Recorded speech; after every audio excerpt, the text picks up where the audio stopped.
শুধু একটি কারণটি হচ্ছে আমরা প্রতিবন্ধী বাচ্চাদের শিক্ষক, আর এই প্রতিবন্ধী কথা থেকেই আমরা নিজেরাও বন্দী শৃঙ্খলে আবদ্ধ হয়ে আছি।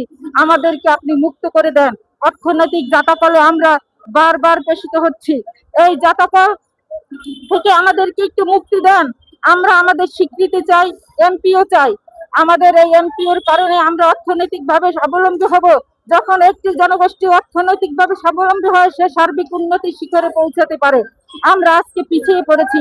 আপনি কিভাবে সামগ্রিকভাবে একটি দেশকে বিশ্বের মানচিত্রে একদম সুষ্ঠুভাবে অবস্থান করতে পারবেন, সেখানে যদি আপনি একটি জনগোষ্ঠীকে অবহেলিত করেন?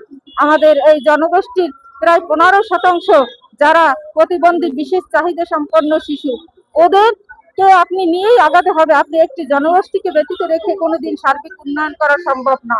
তাই আমরা বলছি, আমাদের দিকে লক্ষ্য করুন।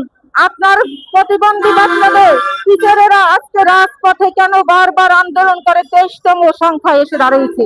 এই সংখ্যা আমরা আর সামনে আগানোর জন্য দিব না। আমরা রাজপথ ছাড়বো না। আমরা আমাদের স্কুলগুলো এমপি ভুক্তকরণ এবং স্বীকৃতি চাই। অনতি বিলম্বে আমাদেরকে আপনি এবং আপনার সংশ্লিষ্ট মহোদয় এই কাজকে পর্যায়ক্রমে আগায় নিয়ে যাবেন।